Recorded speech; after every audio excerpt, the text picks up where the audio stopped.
You. Hi everyone, G'day. welcome to Parkside Online. We are so thankful that you've joined us for our discussion on whether God is with us, and we hope that you experience the nearness of Jesus. Yeah, I think so. And we're going to just start off tonight exploring the scriptures, and we're going to turn to a book in the Torah, actually, the Jewish scriptures, and the book of Exodus. And I'm going to read a little bit here from Exodus chapter 33, and it says this. One day, Moses said to the Lord, "You've been telling me, take these people to the promised land, but you haven't told me whom you will send with me. You've told me, I know you by name and I look favorably on you.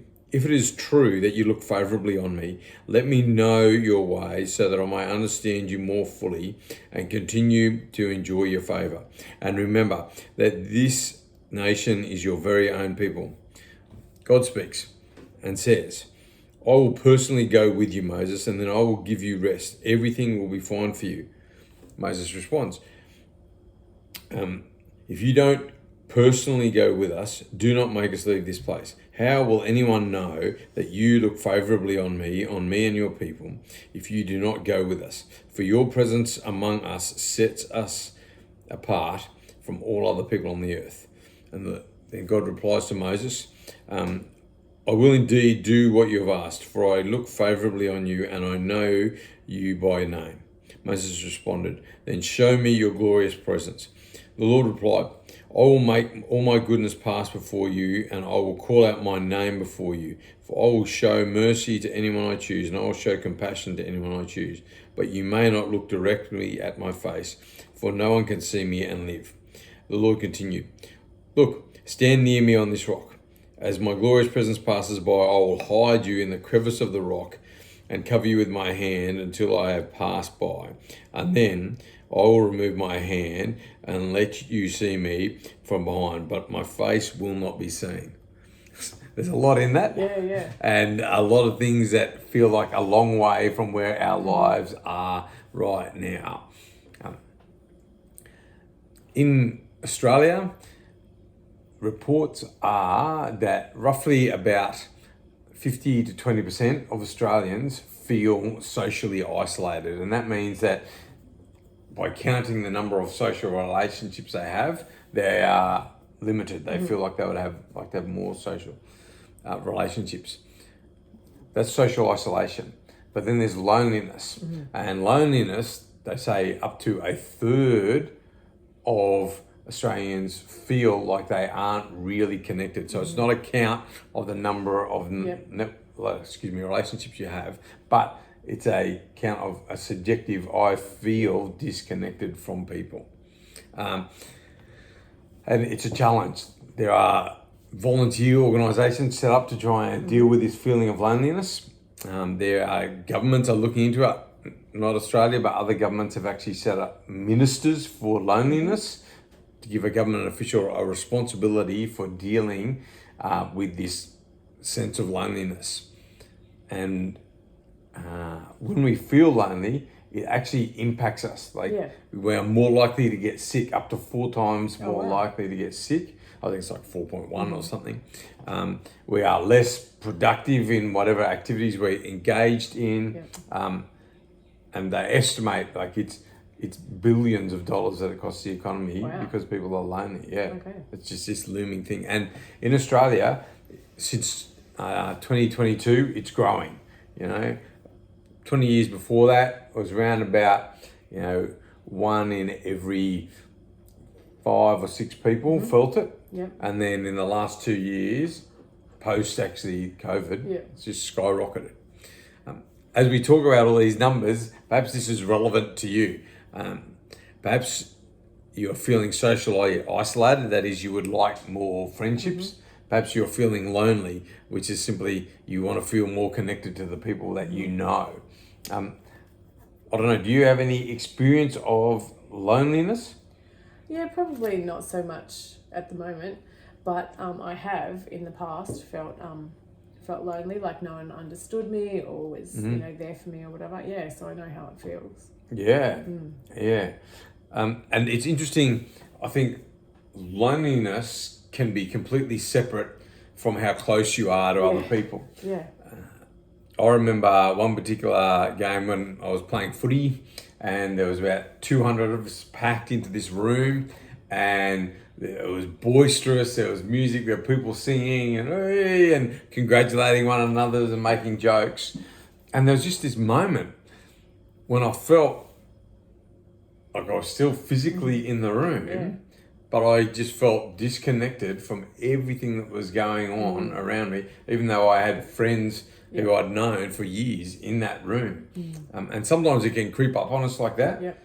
And it can happen if you're a parent and you're looking after the kids, then it can be a time when you think, I feel disconnected in this moment, even though you've got kids climbing all over you.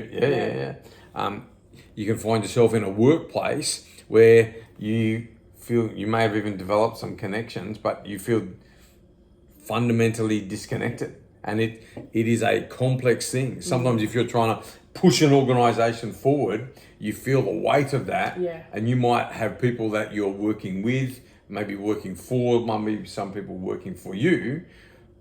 But if you don't have that sense of real connection, it can be a very lonely moment for you. And so how do we deal with that in our lives? Well, we draw some inspiration here from this character, Moses. And we can tell from the text, this is a man on a mission. The story opens and he says to his God, "You're telling us to move on from here." And what's his first question? Well, you need to go with us. Will you go with us? Well, he gets to that, he does. But just before that, he actually says, "Tell me who you are going to send with me." Because he doesn't want to go by himself either way, Yeah.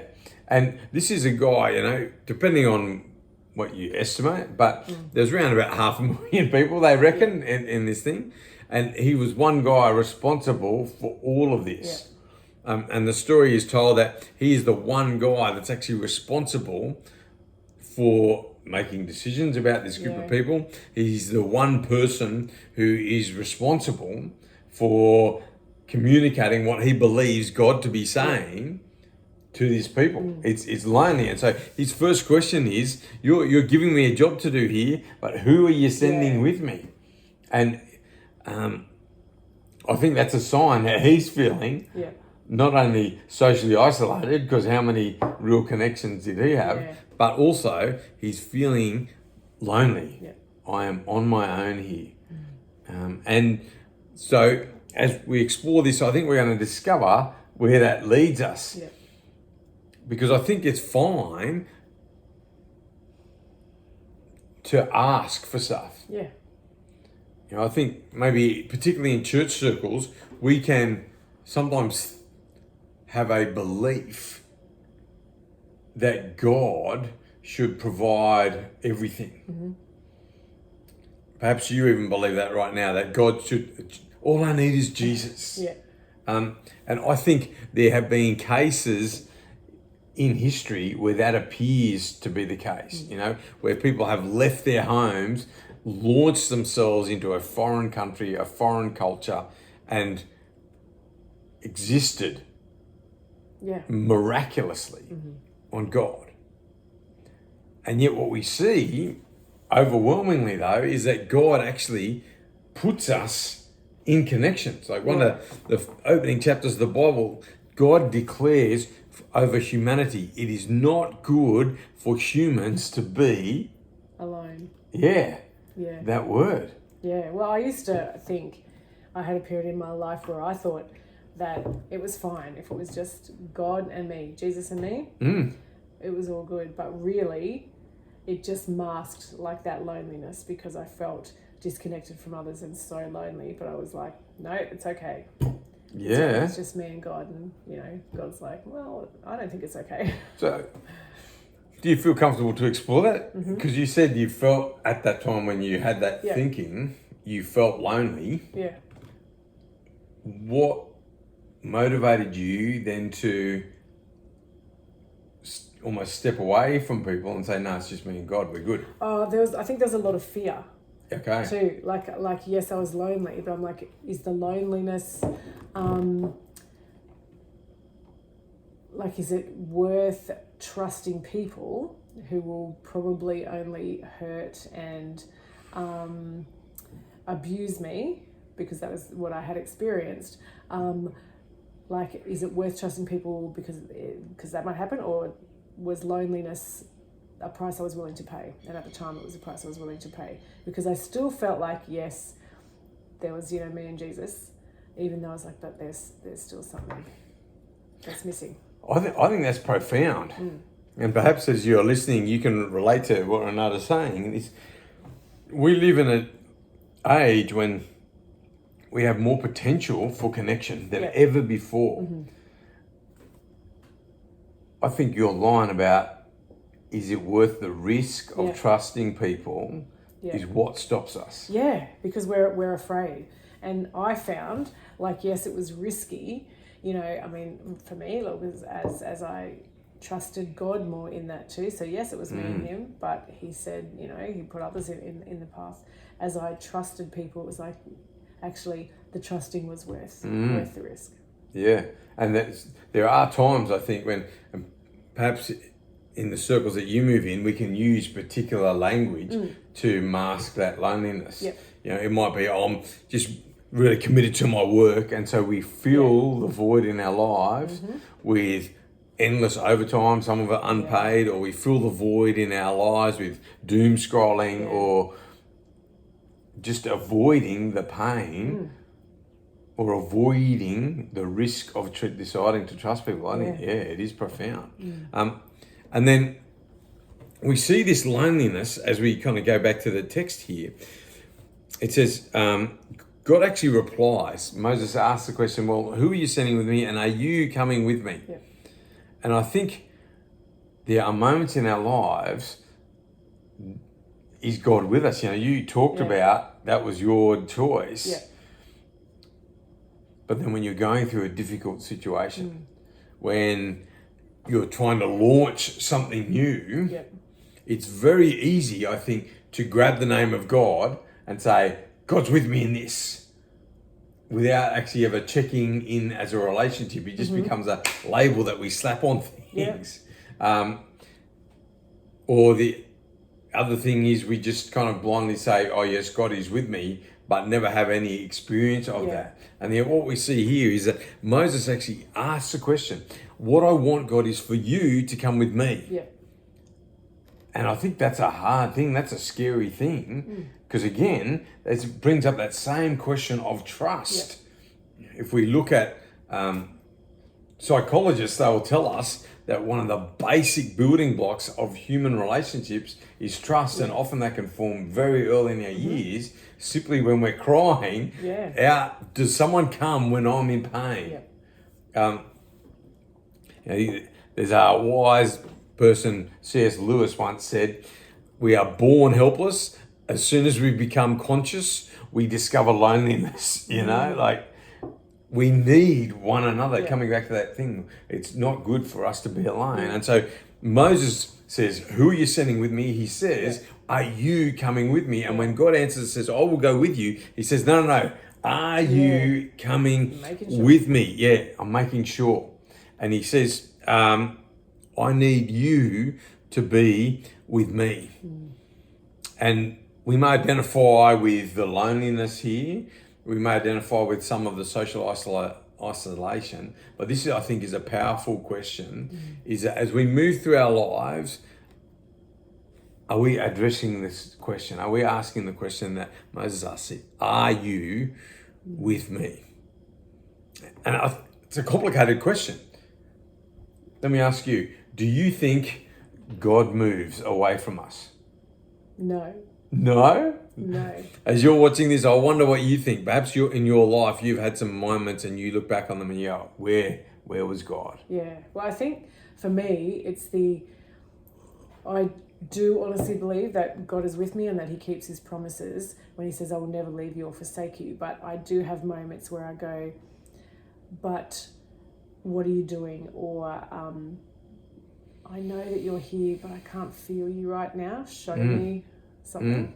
Yeah. Yeah. And I think there's a lie going around in church circles that says you can never have that question. You can never have the doubt. And here we've got a person that God has picked to lead his people, who's going through exactly what you've just described. And we've got a record of it here to go, it's okay. It's okay to have questions. It's okay to say, God, where are you? Are you coming with us? And I think what he's asking here is, I want something tangible to reassure me that I'm not on my own here. Because when those emotions rise, when those intrusive thoughts launch in and we think, I'm alone. I am alone. God, where are you even right now? In the middle of this difficult day at work, in the middle of this cancer treatment, in the middle of this failing business or enterprise that you're starting. God, where are you right now? I had all these hopes for this year. It's not even the end of January and already I'm thinking, what is going on? And yet God actually says, I am with you. That we serve a God who says, I am stepping into your world. I'm the God who draws near. I am Emmanuel God. And that's what we are invited into. And when you're experiencing this loneliness, I want to tell you that this same God who says, I will personally go with you, makes that offer today. There's another writer who refers to this mountain here that Moses stood on the top of. And he talks about a mountain that is consumed by fire because God is a consuming fire. But then he goes on and he says, but you have not come to that mountain. Because we've seen that there's a lot of Moses' story that we can relate to. And yet I want to tell you, there is one crucial difference. See, we haven't come to a mountain to meet with a mysterious God who hides us in a rock. But that same writer actually says that we have someone who can lead us boldly right into the presence of God, experiencing as much of God as we can. Not externally, but actually within. And that we can be as filled with God as a jug that is filled with overflowing. And that can be in the middle of a feeling of isolation. That can be in the middle of a challenging workday. That can be in the middle of a business going bankrupt. That can be in the middle of family breakdown. God says, I am with you. I am with you. I personally will go with you. And see, for me, the powerful thing is that when Moses experiences this, that actually enables him to then step out into what God is calling him to do. And that may be the challenge simply of getting out of bed today. It may be the challenge of leading your family grouping. It may be the challenge of stepping into a workplace that you feel lonely and isolated in. It may be having the courage to share what meager resources we may have with someone else. It may be stepping into a new expression of faith, and God says, I am with you. And I think that what excites me is that when we experience the nearness of God for ourselves, that other people can feel the love of God because we have something to offer. And that's powerful. And so we want to invite you tonight. We recognize that not only in our country, but across the world, that loneliness is a rising issue. And we want to invite you to experience the nearness of Jesus, the love of God tonight. We want to invite you to become someone who shares what you have experienced with the world, and that as you enjoy the love of God, that simply your presence in the lives of others becomes a source of joy and encouragement and hope. And so if you want to experience the nearness of God in your life, then we're just going to invite you to pray a simple prayer that we so often pray together. And that's this: Jesus, I give you my life. Give me your life. And if that's a decision that you're ready to make as you are watching this, then just pray with us now. Jesus, I give you my life. Give me your life. Jesus, I give you my life. give me your life. And that begins your journey of faith into experiencing the nearness of Jesus in your life. And if you made that decision, we would love to hear from you. We'd love to support you in any way we can. Leave a comment on this video. Send us a message on social media. Thanks for tuning in. God bless you. Bye.